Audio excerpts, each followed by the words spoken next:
Di video kali ini gue ingin menganalisa karakter Raja Aulcray Melromak ke-32 atau Thresh, sebuah karakter yang dibenci, namun seiring berjalannya waktu, dia bertobat. Check this out.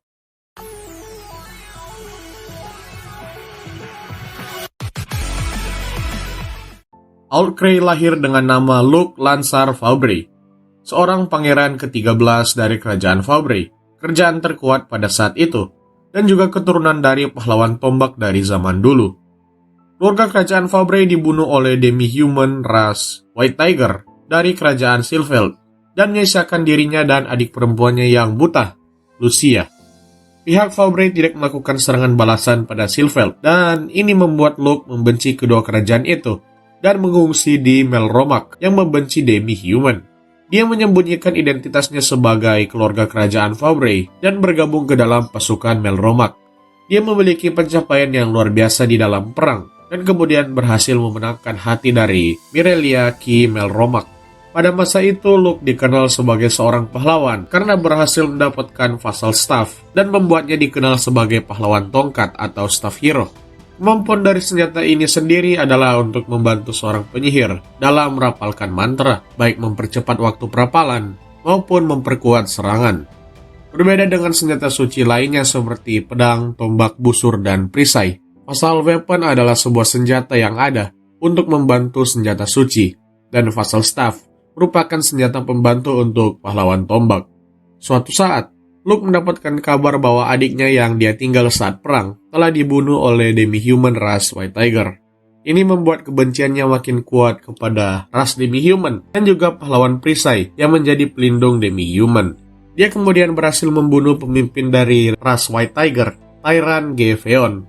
Dia kemudian menikahi Mirelia dan mengganti namanya menjadi Aulcray Melromak ke-32. Dia kemudian melindungi Melromak dari ancaman Silveld yang merencanakan penaklukan dunia. Dia mendapatkan banyak pujian dari semua orang, dan mereka yakin bahwa selama Aulcray memimpin Melromak, mereka tidak akan pernah kalah. Setelah anak pertamanya lahir, Malty, Aulcray memanjakannya sampai membuat Malty menjadi orang yang sangat manja dan menyebalkan seperti sekarang. Malty kemudian memanipulasi pangeran dari Silveld untuk membunuh adik laki-lakinya dan membuat kebencian Aulcray terhadap demi-human bertambah. Inilah awal mula Aulcray kehilangan akal sehatnya. Mirelia kemudian menjauhkan anak ketiganya, Malty, dan mendidiknya sendiri agar tidak rusak seperti Malty. Aulcray tidak ingin keluarganya menderita seperti dirinya di masa lalu. Namun hal ini malah membuat Malty menjadi manja dan ujung-ujungnya menjadi orang yang tidak berguna. Karena Aulcray yang semakin hari semakin busuk, Vassal Staff miliknya kemudian menghilang dan menolak untuk dipanggil. Ini menandakan bahwa senjata miliknya merasa Aulcray sudah tidak layak lagi. Mirip-mirip Mjolnirnya Thor lah. Walaupun begitu, pengguna dari Vassal Staff masihlah Aulcray. Vassal Staff seperti menunggu Aulcray untuk bertobat dan kembali di jalan yang benar.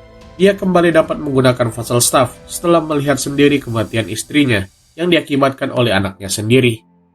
Dia bertobat setelah ceramah dari Naofumi dan akhirnya menjadi sosok yang ada di masa lalu, raja yang bijaksana dan kuat. Kisah dari Aulcray ini cukup tragis. Mulai dari kecil sampai udah tua, masih aja kena masalah. Mungkin dia adalah salah satu karakter yang paling menyedihkan di cerita ini. Entah kenapa gue melihat Aulcray mirip kayak karakter di sinetron religi, di mana dia baru bertobat setelah kehilangan orang terdekatnya, dan diceramahi juga. Dia adalah seorang ayah yang sangat sayang dengan anak-anaknya, yang saking sayangnya malah membuat anaknya bertindak seenaknya dan membiarkannya. Niatnya bagus, cuma caranya yang salah. Dia menjadi buta ketika berurusan dengan keluarga dan membuat dirinya dapat dimanipulasi oleh anaknya Malty dengan mudah. Setelah kematian putranya, Aulcray menjadi orang yang berbeda 180 derajat, di mana menjadi karakter yang sama aja dengan karakter raja di isekai lainnya, tidak berguna. Dia gampang dimanipulasi, tidak rasional, dan egois, seolah-olah menjadi karakter yang berbeda. Sangat mengejutkan ketika kita tahu bahwa dia dulunya dijuluki raja yang bijaksana. Sosok yang dulu digambarkan sebagai raja yang bijaksana, kuat, dan baik hati, di mana bukan hanya melindungi kerajaannya saja, dia juga melindungi kerajaan lain dari ancaman Silveld kala itu. Dia seolah-olah lahir untuk berperang. Dia ahli dalam bertarung, memimpin pasukan, dan mengatur strategi. Inilah yang membuat pencapaiannya di militer sangat cemerlang dan berhasil menikahi Mirelia. Kesimpulannya, Owl Cray adalah karakter dengan development seperti roller coaster, naik turun. Ini mungkin adalah karakter dengan development paling berkesan, di mana dia yang dulunya dibenci, tapi makin kesini sepertinya dia tidak seburuk itu. Seorang yang sayang dengan keluarga, dan seorang yang pendendam. Dia kemudian bertobat, dan menjadi orang yang bijaksana lagi. Bagaimana menurut kalian? So, that's all for today. Hope you like it and see you next time.